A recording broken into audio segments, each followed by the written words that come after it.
The red pill is ruining your mind.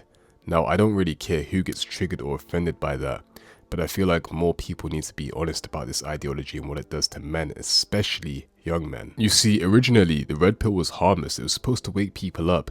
It was supposed to teach people about the harsh truths of attraction, real life, and dating.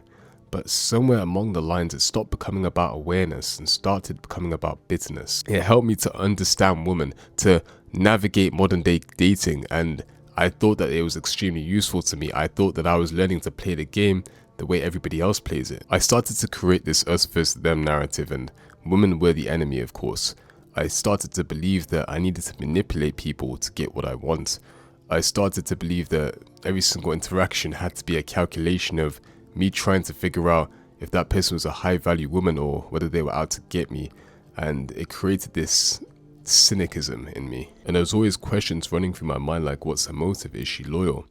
And for the most part, I thought that I was being smart, but I wasn't. I was just becoming colder and colder. Because when you consume this kind of content every single day, people talking about how women are hypergamous and trustworthy, only loyal to status, it shapes how you see the world. And before you know it, you can't even feel a normal connection anymore. You just view every interaction as a transaction, and that's not intelligence, it's just emotional decay. And here's the thing, the red pill doesn't create strong men, it just creates broken ones who pretend to be strong. I can't count how many people I've seen putting facades up on the internet. They'll tell you to sleep with as many women as possible. They'll glorify things being like cold, detached, unreachable. And they take away from the very thing that gives life meaning, which is intimacy. They tell men to run away from that. And the way I view things is, you're not free if you can't control yourself. You're not masculine if you're led by your urges. You're just led by your desires and then masking it as confidence. And to me, that isn't strength at all. It's just weakness, but with good marketing. And I don't know if you guys have read the Bible, but you'll see this pattern over and over and over again. Look at Solomon, the wisest man who ever lived. He had wealth, power, and wisdom, and look at what destroyed him. Lust. The man who built God's temple fell because he couldn't control his desires. Look at David, a man after God's own heart, fell because of Bathsheba. A single moment of lust led to deception, betrayal, to death. And this is the process that men are repeating today, just in digital form. We think we're modern, but it's the same story, different setting, same downfall.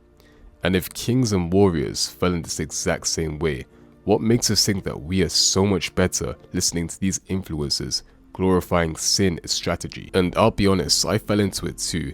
There was a time where it felt empowering, like I just accepted that this was the world now. But slowly but surely, it was eating away at my peace. I'd question people's intentions, I'd look at relationships with suspicion, and I wouldn't see the good in people. And that's when I knew that this wasn't really strength, but it was poison.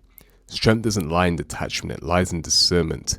It's about being better at connecting, but also knowing who to connect with. And that's what most people are missing today. They're missing balance.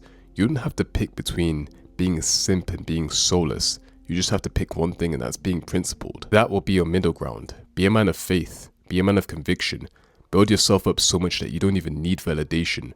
Learn to love, but don't lose yourself in the process. Because what I've came to realize is that most red pill content doesn't fix men. It doesn't. It breaks them more and convinces them that they've been fixed. So if you really want to take a pill, then take one that opens your eyes to your flaws and not the world. Because honestly, I feel like this movement has become trauma disguised as wisdom. And the sooner you realize that, the sooner you can start healing. And I get it, I do. Some of you were hurt, betrayed, left out, but the answer isn't bitterness. It's building something real. Peace, faith, discipline, and purpose. Because when you lead with those things, you don't need to manipulate anyone to get what you want. You attract people who align with who you are and what you stand for, not who you pretend to be. So don't allow some online ideology convince you on what a man should be. You already know the answer deep down. You just need to stop being afraid to live by it. If you guys made it to the end of this video, I just want to say a massive thank you. If you did like this video, make sure to like, comment, share, and subscribe. Share it to a friend who you think may need this message as well. And if you guys want to join a community full of like-minded people on the path of self-development, then I'll leave a link down below in the comment section and also the description of this video. And yeah, I'll catch you guys in the next one. Take care.